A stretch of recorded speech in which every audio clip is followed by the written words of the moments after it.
प्रति घंटा। उसके बाद से फिर चलती है कितना, फिर 10 मिनट तक T2 बराबर 10 मिनट तक किस चाल से चलती है?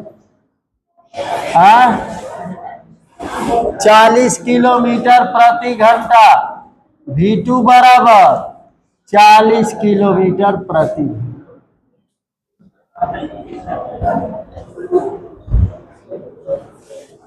ये चित्र से ही बात बता रहा है कि कार जो है 5 मिनट तक इस चाल से चली और उसके बाद फिर 10 मिनट तक इस चाल से चली।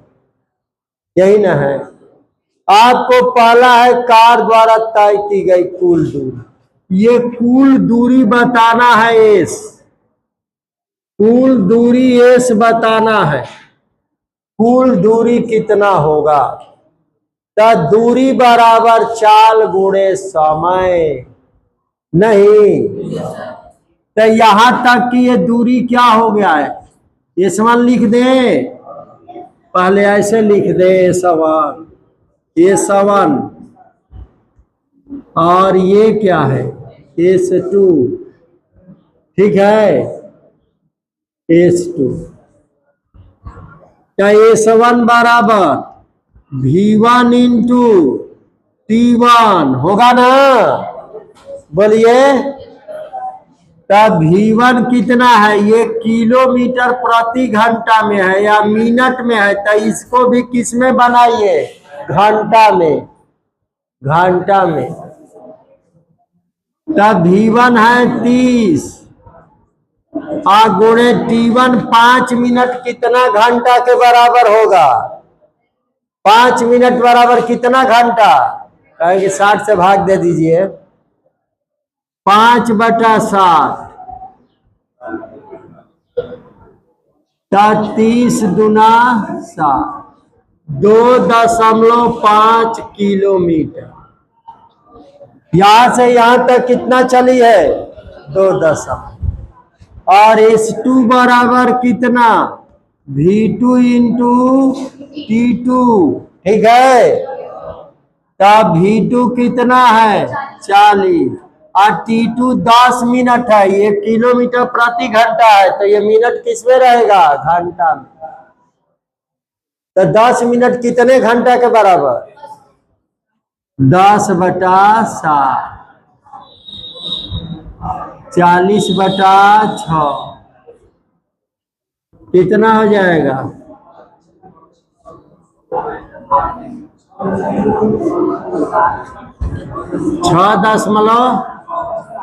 6.6 किलोमीटर,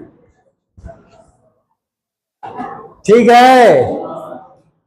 तो कार द्वारा तय की गई कुल दूरी, कार द्वारा तय की गई कुल दूरी, कुल दूरी S बराबर S1 प्लस S2 2.5 धन 6.6 कितना हो जाएगा? 9.6 एक अच्छा 2 अंक तक लिख दे। 9.16 किलो। क्या आंसर दिया है पहला का? हाँ?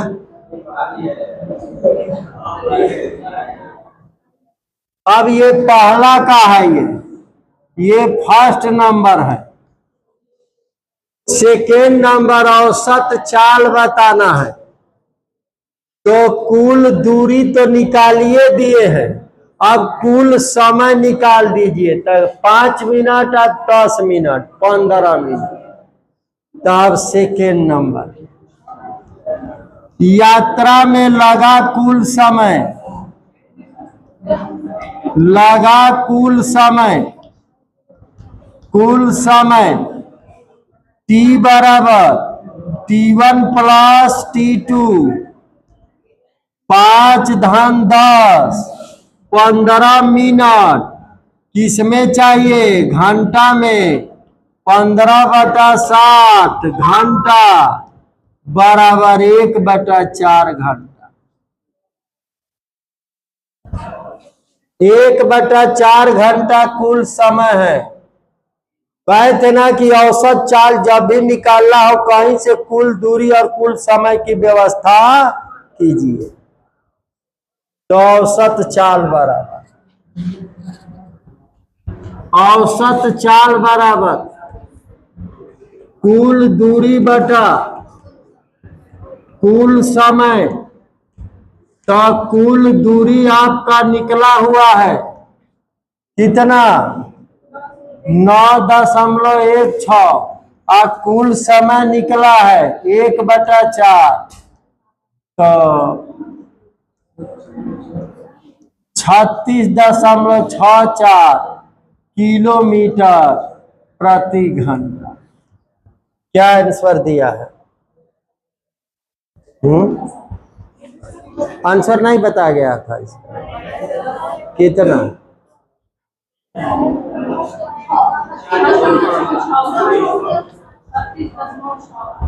वही लगभग हुआ। तो भाग देने में छे। हाँ कौन 36.68 दिया है ना। उससे बात नहीं है, बात यहाँ पर है। जब 40 में 6 से भाग देंगे तो 6.67 होगा। ये 6 आ रहा है तो एक जुड़ जाएगा 6-7 हो जाएगा। समझ में आ रहा है? यहाँ पर भी इतना लिखे है, कोई गलती नहीं। समझ में आ रहा है?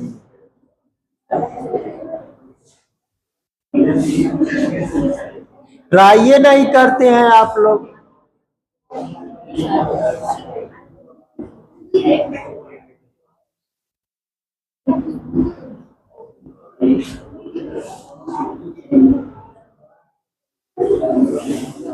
आपका हल हुआ है? दूसरा नंबर नहीं आया। देखिए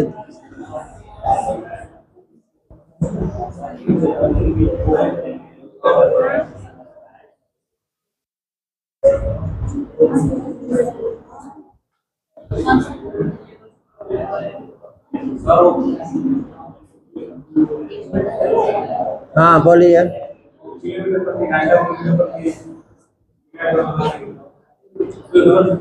हाँ हाँ हाँ उसमें कोई बात नहीं, सेकंड में भी है।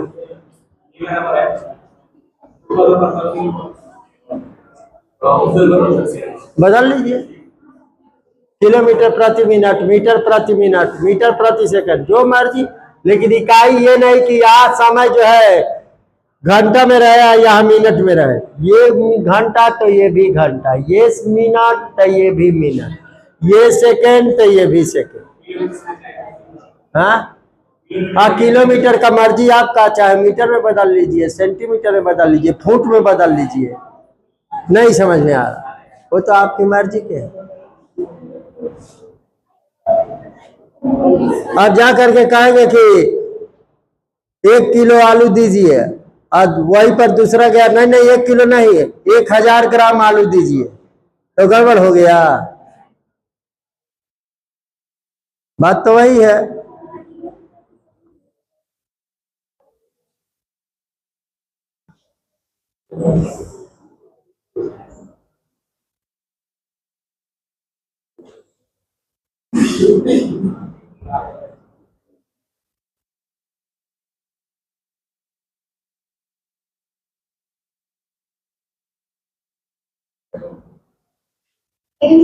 चलो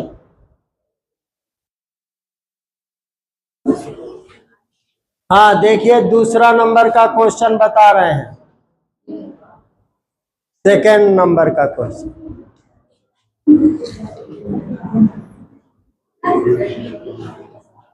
दूसरा क्वेश्चन है कि एक वस्तु 1/3 दूरी 4 मीटर प्रति सेकंड की चाल से तय करती है और शेष दूरी तय करने में वस्तु आधे समय तक 2 मीटर प्रति सेकंड की चाल से और आधे समय तक 6 मीटर प्रति सेकंड की चाल से चलती है। औसत चाल बता। सोचिए, 1/3 दूरी 4 मीटर प्रति सेकंड की चाल से तय करती है। ए बी, अगर टोटल हम दूरी एस मानते हैं, एस मान लिए यात्रा का, तो 1/3 दूरी s/3 पड़ेगा कि नहीं? पड़ेगा ना s/3। तो कितना चाल यहां तय कर रही है? ये 4 मीटर प्रति सेकंड से। ठीक है, ये बात समझ में आ रहा है?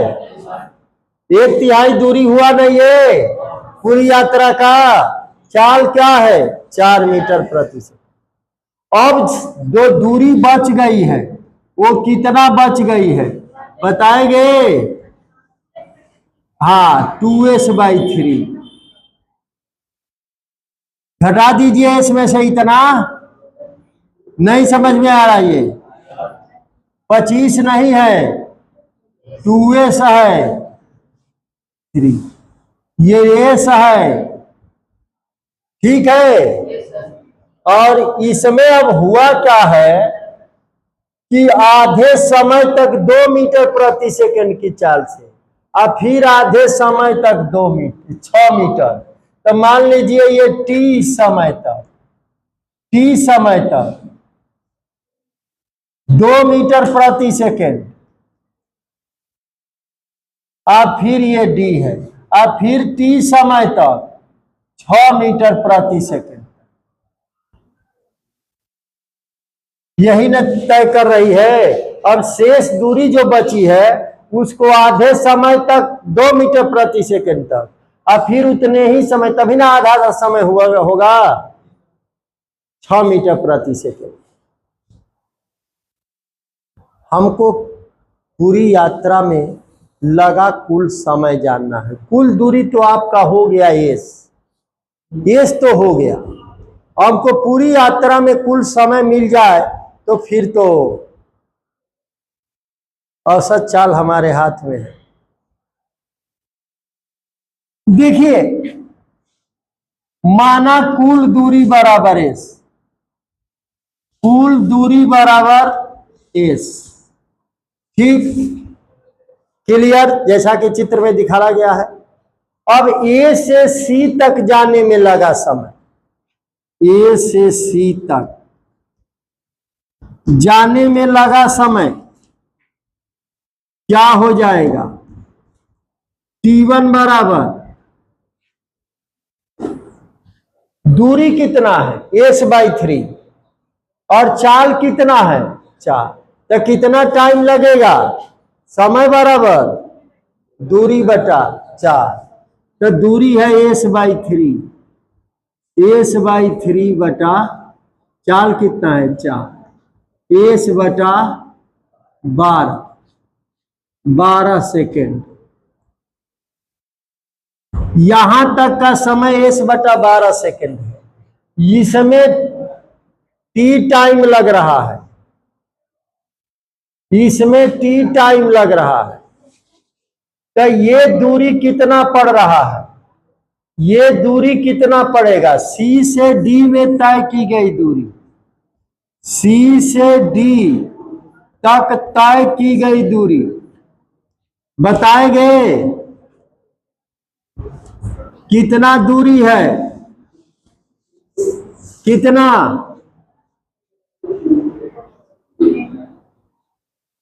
दूरी बराबर चाल गुणे समय।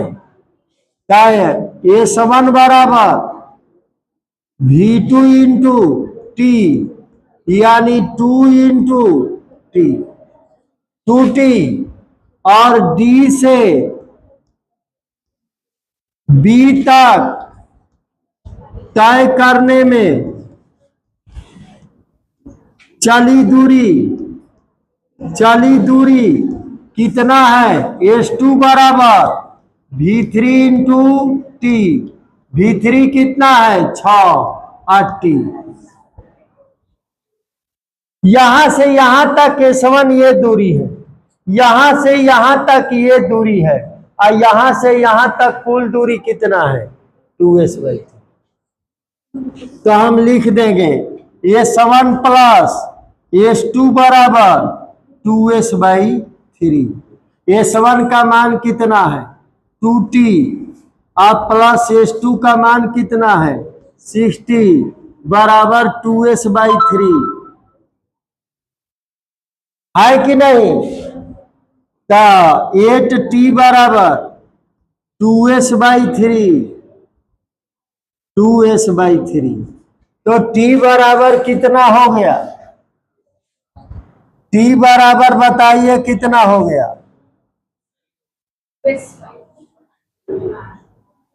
2S/24 यानी S/12 हो जाएगा। S/12 होगा ना। तो यात्रा में लगा कुल समय, लगा कुल समय बराबर इसमें कितना समय लगा है S1 T1, T1 plus T बराबर T1 प्लस 2T। T1 का मान कितना है S/12 प्लस 2 गुणे T का मान कितना है S/12, तो 3S/12 बराबर S/4।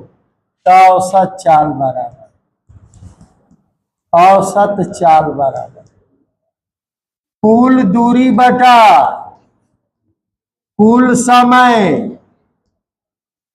तो कुल दूरी कितना है टोटल S, और कुल समय कितना है S/4 बराबर 4 मीटर प्रति सेकंड।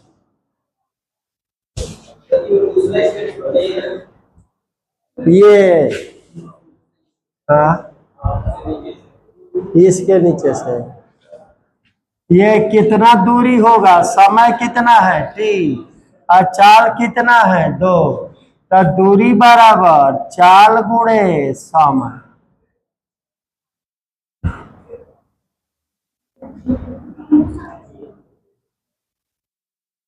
ठीक है, समय T चाल इतना, तो कितना दूरी हो जाएगा S2 बराबर V3 गुणे T 60। तो S1 प्लस S2 इसके बराबर होगा ना 2S/3, यहां से यहां तक। तो 2T प्लस 60, तो T बराबर, ठीक है। नहीं समझ में आ रहा, बोलिए। हमको कुल समय चाहिए कि नहीं चाहिए, और वो भी S के पदों में चाहिए, इसलिए कि हमने कुल दूरी को क्या माना है S। ठीक है, नहीं समझ में आ रहा। जब एक ही बात बोल दिए कि औसत चाल के नाम पर कुल दूरी और कुल समय आपको हर हाल में चाहिए, जैसे भी निकालिए।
तो बिल्कुल चित्र से साफ साफ क्लियर कर दिए हैं।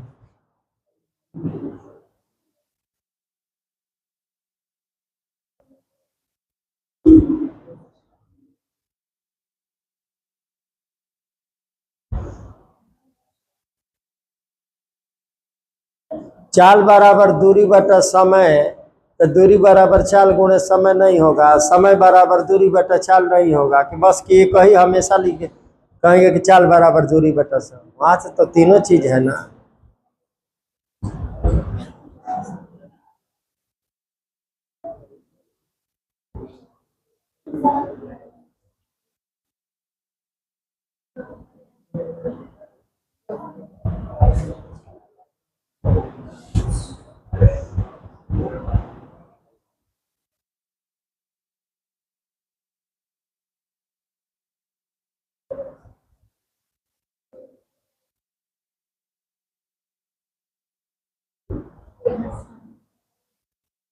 तो चाल का टॉपिक खत्म हुआ, अब टॉपिक आ रहा है वेग। अब वेग पढ़ना है। आपने जो स्ट्रेट लाइन मोशन में पढ़ा, सबसे पहले निर्देश बिंदु पढ़े, इसलिए कि वो बिंदु नहीं पढ़ते तो कहाँ से नापेंगे। पहले निर्देश बिंदु से ना नापेंगे आप। जिस बिंदु से किसी वस्तु की स्थिति स्पष्ट की जाती है वो मूल बिंदु मानकर चलते हैं। जड़त्वीय निर्देश तंत्र, गुरुत्वीय निर्देश तंत्र, जिसमें न्यूटन का नियम का पालन होता है जड़त्वीय निर्देश तंत्र है, और जिसमें पालन नहीं होता है वो गुरुत्वीय और जड़त्वीय निर्देश तंत्र है। उसके बाद से दूरी पढ़े, दूरी और विस्थापन। तो उसके बाद से चाल और वेग के नंबर में चाल खत्म हुआ, नंबर आ गया वेग का।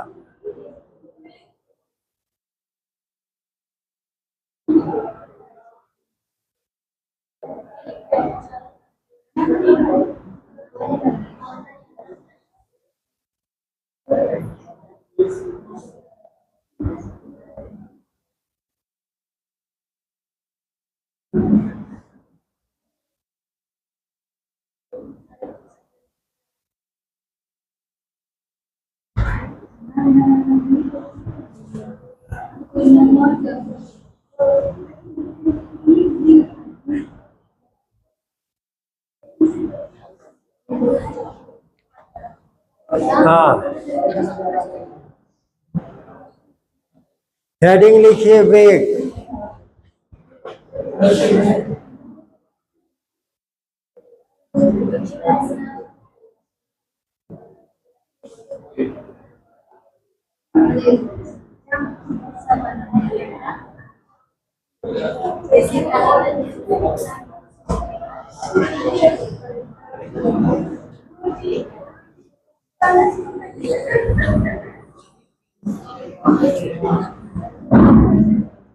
वेग, वेलोसिटी,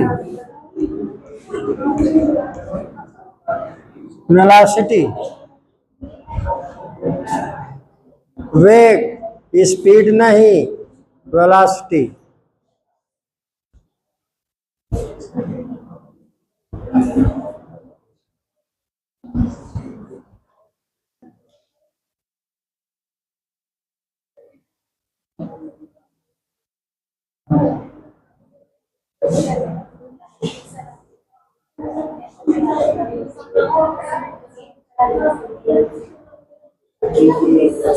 हाँ, शांत रहिए, सुनिए वेलोसिटी के बारे में।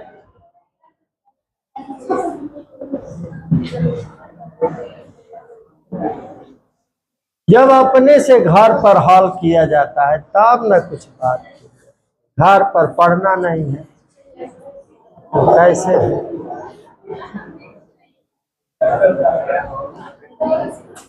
घर पर पढ़ते समस्याएं बनती, उसको क्लास में पूछते, समस्या हल होती, आगे बढ़ते।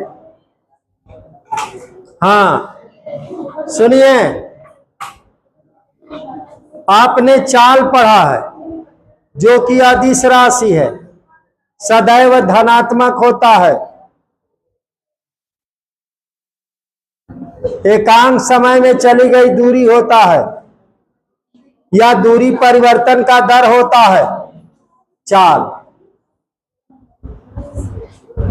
चाल में समान चाल, एक समान चाल, असमान या परिवर्ती चाल, औसत चाल और तात्क्षणिक चाल, ये आपने देखा। अब बारी है वेलोसिटी का, वेग का। एकांक समय में वस्तु का विस्थापन वेग कहलाता है, दूरी नहीं विस्थापन।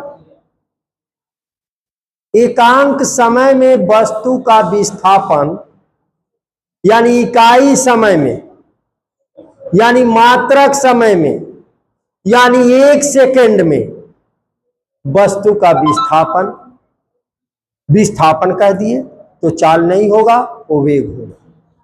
इसलिए कि कोई निश्चित दिशा होगी, उसकी दिशा होगी उसका। तो एकांक समय में वस्तु का विस्थापन वस्तु का वेग कहलाता है, या विस्थापन परिवर्तन की दर को वस्तु का वेग कहते हैं।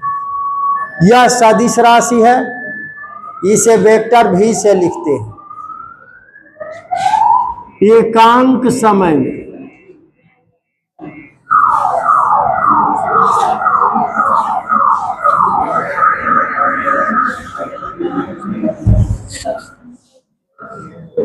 एकांक समय में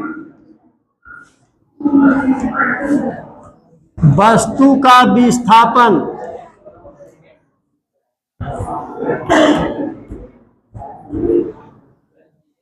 वस्तु का वेग कहलाता है।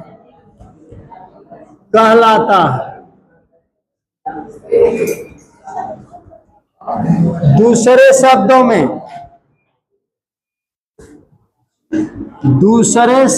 में विस्थापन परिवर्तन की दर को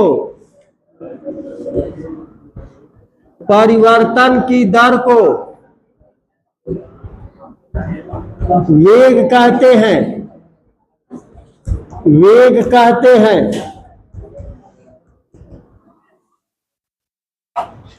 यह सदिश राशि है।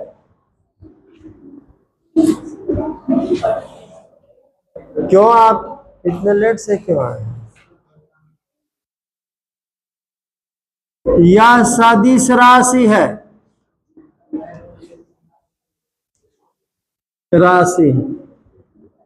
इसे वेक्टर भी से लिखते हैं।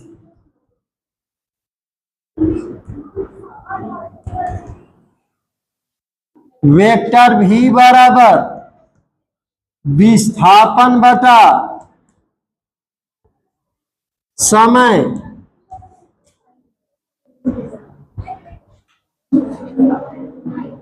विस्थापन बटा समय।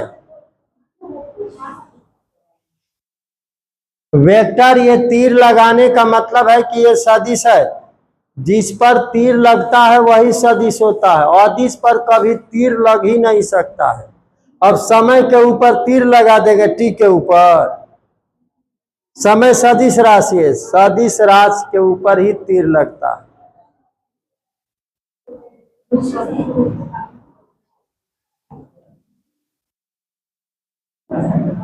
इसकी दिशा वही होती है जो विस्थापन की होती है। जिस दिशा में विस्थापन होगा उसी दिशा में वेग होगा। वेग की दिशा किधर होती है? तो विस्थापन की दिशा में।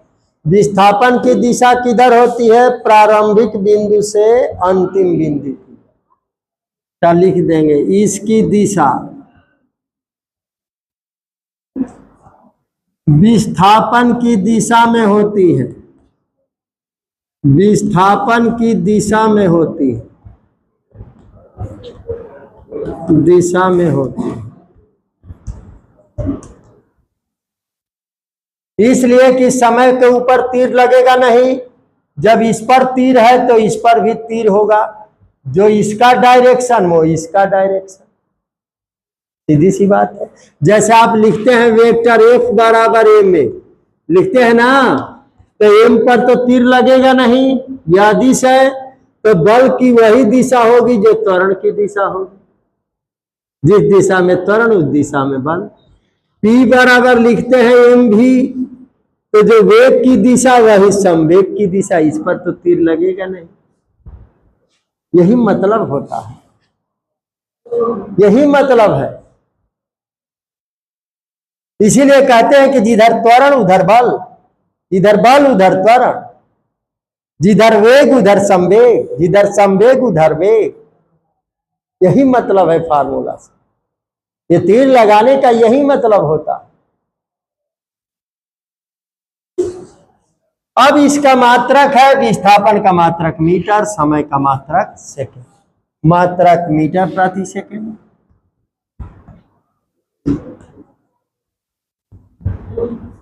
बीमीय सूत्र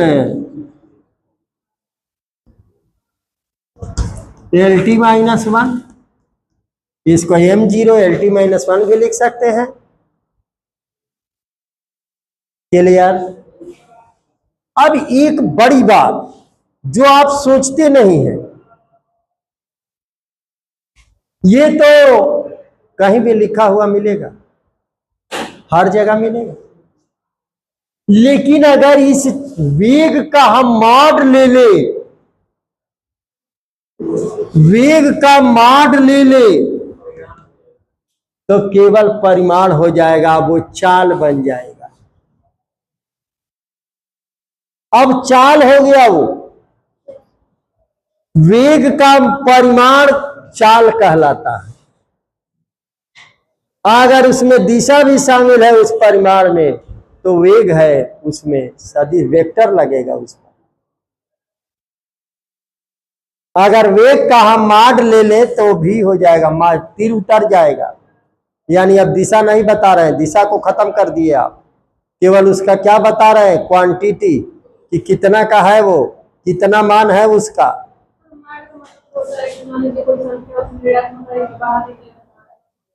माड का मतलब मापांक, हिंदी में मापांक का मतलब केवल उसकी क्वांटिटी, वो भी धनात्मक। चाल ये माड ले लिए, ऋण भी रहेगा ना वेग, तो ये धन हो जाएगा। चाल सदैव क्या होता है, धनात्मक। समझ में आ रहा है ये बात? चाल सदैव धनात्मक इसीलिए होता है कि वेग का माड है वो। जब हम माड ले लेते हैं किसी का वेक्टर का, तो तीर हट जाता है। तीर तो बता रहा है उसकी दिशा, तो जब माड लिए तो केवल क्वांटिटी बता रहे हैं, दिशा नहीं बता रहे हैं आप। और जब माड नहीं लगाएंगे तो आपको क्वांटिटी भी बताना है और दिशा भी बताना है। माड हिंदी में मापांक कहते हैं। शांत रहिए। ये अगर -3 लिखा है तो इसका मापांक 3, तो इतना जान गए हैं कि +3। ये कैसे जान गए हैं, हमको समझाइए।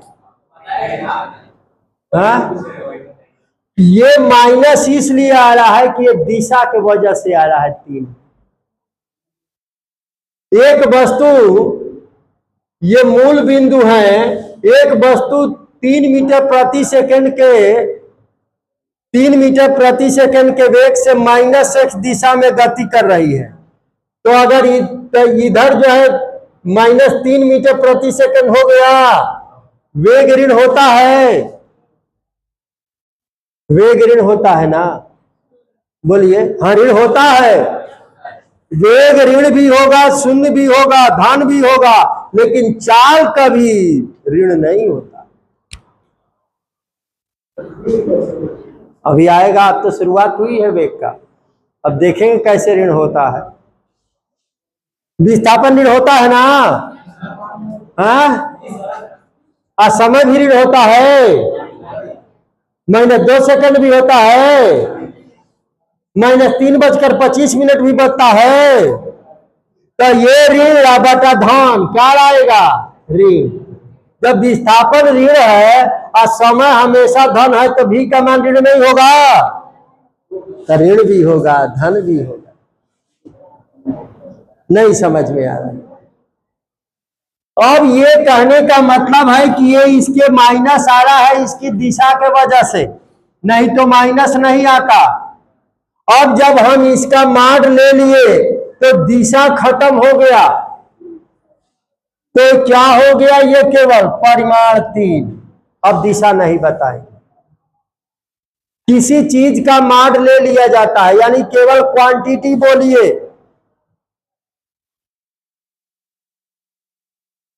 कोई मान लीजिए आपसे स्टेशन पर मिला और वो कहीं से आ रहा है और आपसे पूछ रहा है कि सीमान कला जाना है, कितना दूर पड़ेगा, तो आप कह दिए कि चले जाइए 3 किलोमीटर है, 2 किलोमीटर है, 2 किलोमीटर है यहां से। अब वो क्या किया कि 2 किलोमीटर चला गया, जा करके ये बेलथरा वाली रोड पकड़ करके 2 किलोमीटर जा करके वहां पूछ रहा है कि सीमान कला किधर है।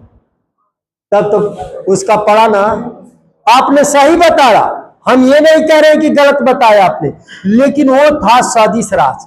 परिमाण 2 किलोमीटर आपने सही बताया, लेकिन आपको बताना चाहिए था वहां दिशा, परिमाण के साथ साथ दिशा।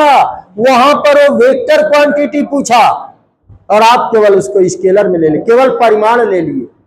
नहीं समझ में आया। उसको कहते कि 2 किलोमीटर यहां से इस डायरेक्शन में, तब सही जगह पर पहुंच।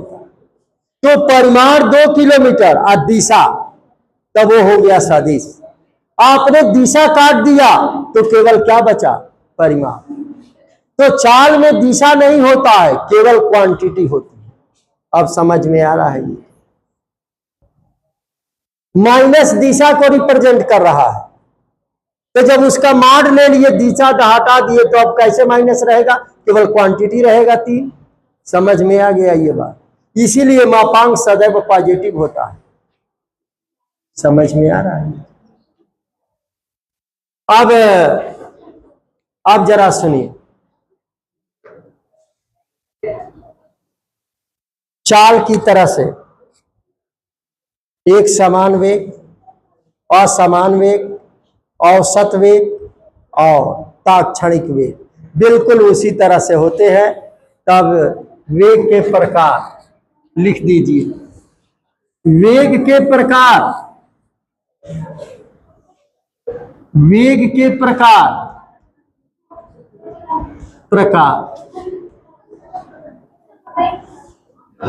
ये सिर्फ कहने के लिए है। एक समान वेग, पहला एक समान वेग,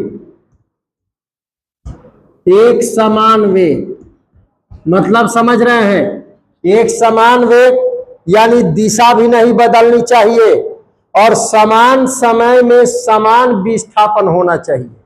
अगर समान समय अंतराल में समान रूप से विस्थापित होती है वस्तु, वही डायरेक्शन, ये नहीं कि उतने ही समय में दूसरे डायरेक्शन में उतना चली जाए, नहीं, डायरेक्शन भी नहीं बदलना है वस्तु का। समान समय अंतराल में समान रूप से विस्थापित होती है तो वस्तु का वेग एक समान वेग कहलाएगा, कि बिल्कुल एक समान वेग से वो जा रहा है। नहीं समझ में आया ये बात, तो लिख दीजिए समान समयांतराल में, समान समयांतराल में वस्तु समान रूप से विस्थापित होती है, विस्थापित होती है।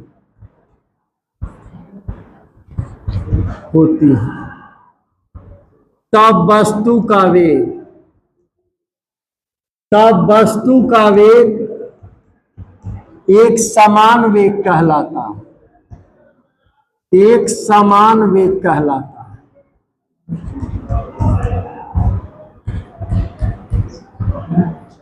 क्लियर, क्लियर है।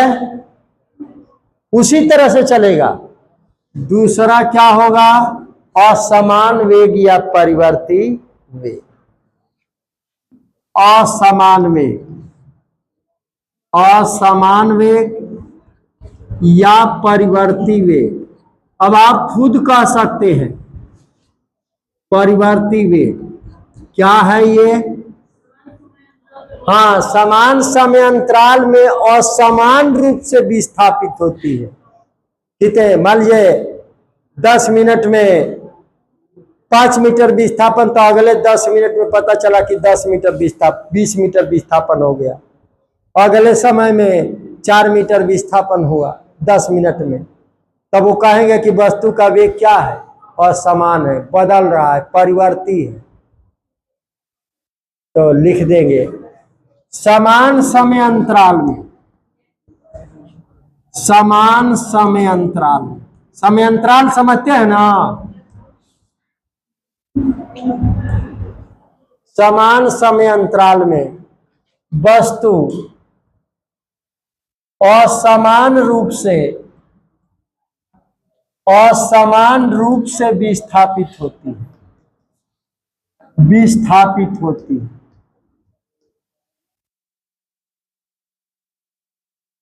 विस्थापित होती है, तब वस्तु का वेग असमान वेग कहलाता है, असमान वेग कहलाता है या परिवर्ती वेग कहलाता है। नहीं समझ में आ रहा ये बात? क्लियर है ना ये? इसमें कोई डाउट नहीं ना है? बिल्कुल उसी तरह से चल रहा है। तीसरा क्या होगा? औसत वेग।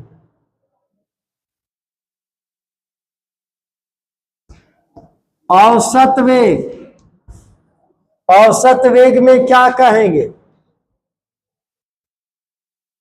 उसमें भी आ रहा था औसत चाल।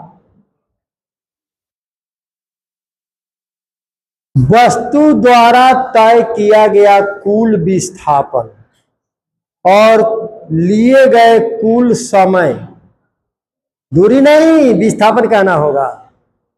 वस्तु द्वारा तय किया गया कुल विस्थापन और लिए गए कुल समय के अनुपात को वस्तु का औसत वेग कहते हैं। ठीक है, ये कुल विस्थापन और कुल समय के अनुपात को वेग का औसत वेग कहते हैं।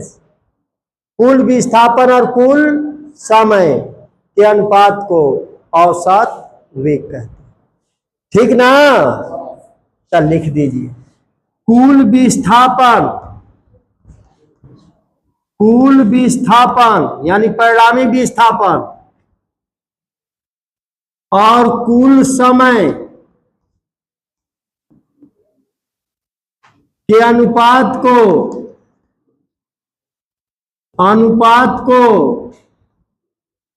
औसत वेग कहते हैं, औसत वेग कहते हैं।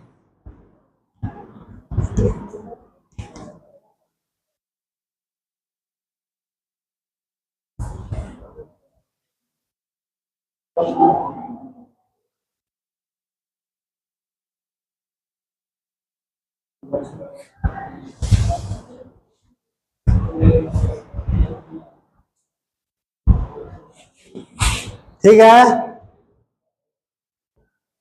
अच्छा, औसत वेग शून्य हो सकता है कि नहीं? विस्थापन शून्य होगा तो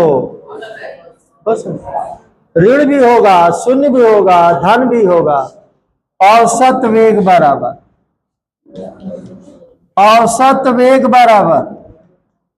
कुल विस्थापन बटा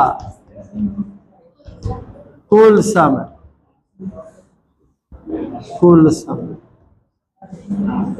बोलिए, ठीक?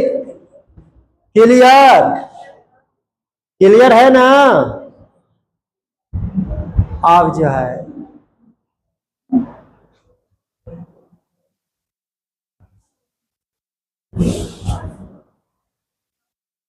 ताक्षणिक वेग।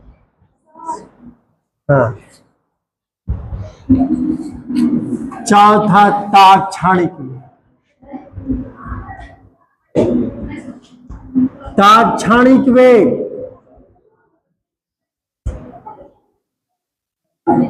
इंस्टेंटेनियस वेलोसिटी, ताक्षणिक वेग यानी तत्काल वेग। तत्काल जानते हैं? तत्काल नहीं सुने हैं? किसी से कोई सामान मांगेंगे तो कहेगा कि अच्छा मिलेगा, जा रहे हैं अभी, तो तत्काल हो गया। जैसे बोले वैसे दे, है कि तत्काल। तो अगर कोई वस्तु का वेग परिवर्ती है तो किसी विशेष हर क्षण पर बदल रहा है वेग, हर क्षण पर बदल रहा है। तो किसी विशेष क्षण पर जितना वेग होगा उसका उस क्षण ताक्षणिक वेग कहलाए। ताक्षणिक वेग किसका होता है? किस वस्तु का होता है? जिसका वेग क्या हो? परिवर्ती हो। जिसका वेग परिवर्ती होगा उसी का ना आपका ताक्षणिक वेग होगा, उसी का ना औसत वेग होगा।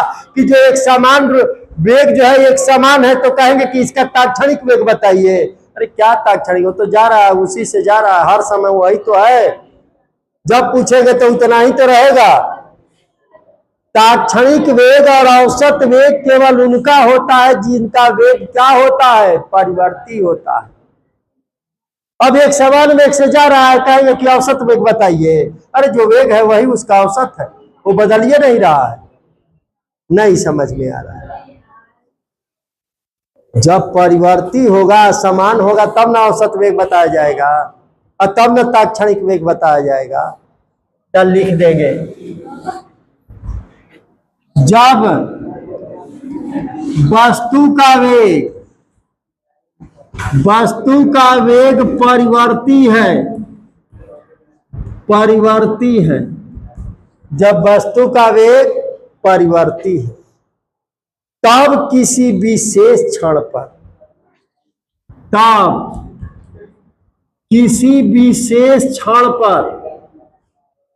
विशेष क्षण पर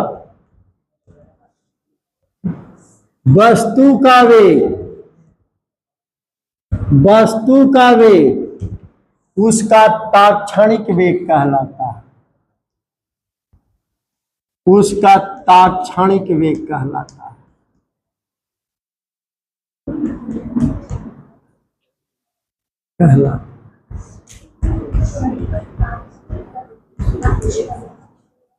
ताक्षणिक वेग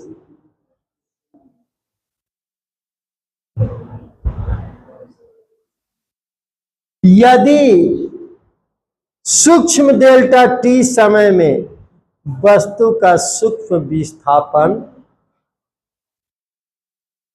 डेल्टा एक्स है, यदि सूक्ष्म डेल्टा टी समय में, सूक्ष्म लिख दिए तो क्या मतलब? सूक्ष्म डेल्टा टी का मतलब क्या है? कि डेल्टा टी टेंड टू 0, यानी इतना छोटा है कि 0 के लगभग, हाँ 0 तो है नहीं लेकिन इतना छोटा कि लगभग 0। सूक्ष्म डेल्टा टी टेंड टू 0 पर वस्तु का विस्थापन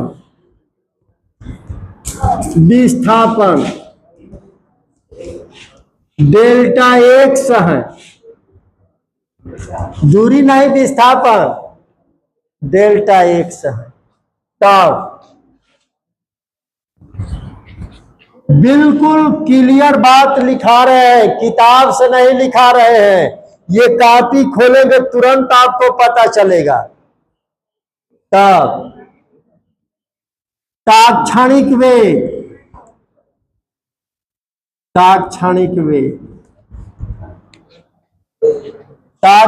वेग बराबर limit delta T tend to 0 delta X बटा डेल्टा टी बराबर डी एक्स बटा डी टी। ये हमने चाल में भी लिखा था, ताक्षणिक चाल में।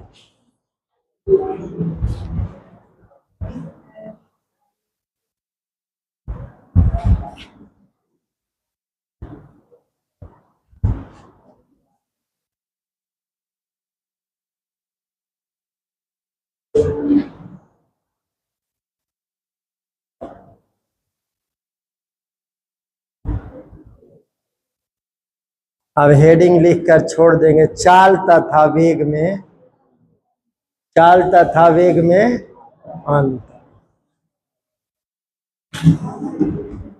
चाल तथा वेग में अंतर।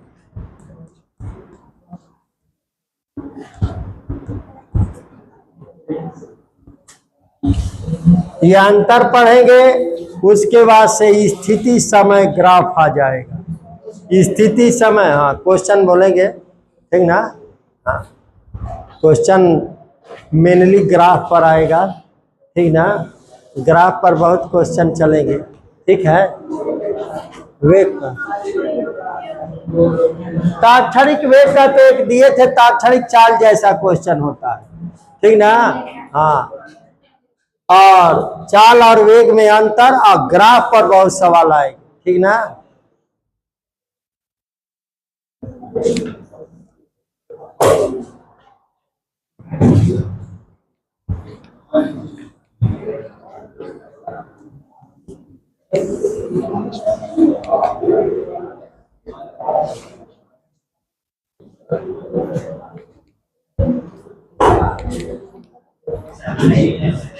हाँ आप बताइए।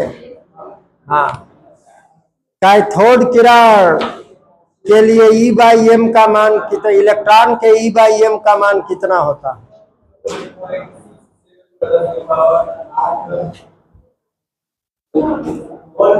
75 10⁸ कूलाम प्रति ग्राम, ये सर्वात्रिक नियता।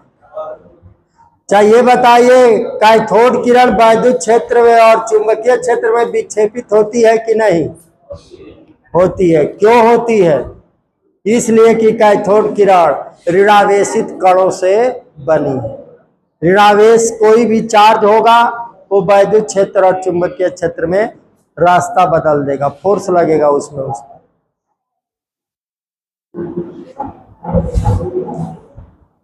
एक्स किरणें कौन उत्पन्न करता है? कैथोड किरण। तो अब लिखिए अगला हेडिंग, धान किरण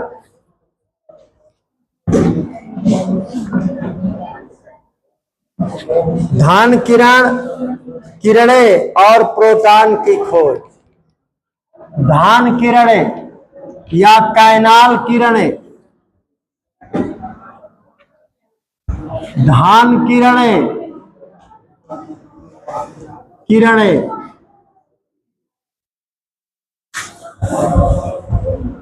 धान किरणें प्रोटॉन की खोज।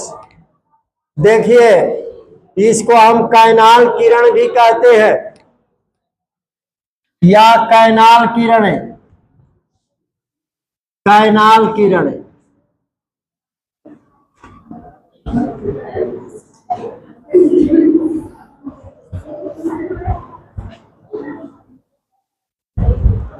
देखिए, गोल्डस्टीन ने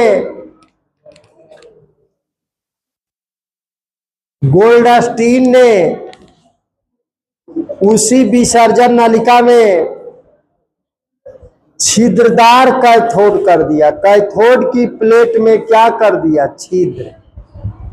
छिद्र कर दिया।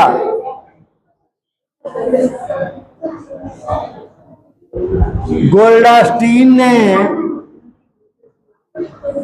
ये विसर्जन नली थी, ये विसर्जन नली का ये एनोड इधर है और इधर कैथोड करके इसमें क्या कर दिया? छिद्र कर दिया। ये एनोड हो धान और ये क्या है? रे। और इससे हाई वोल्टेज क्या कर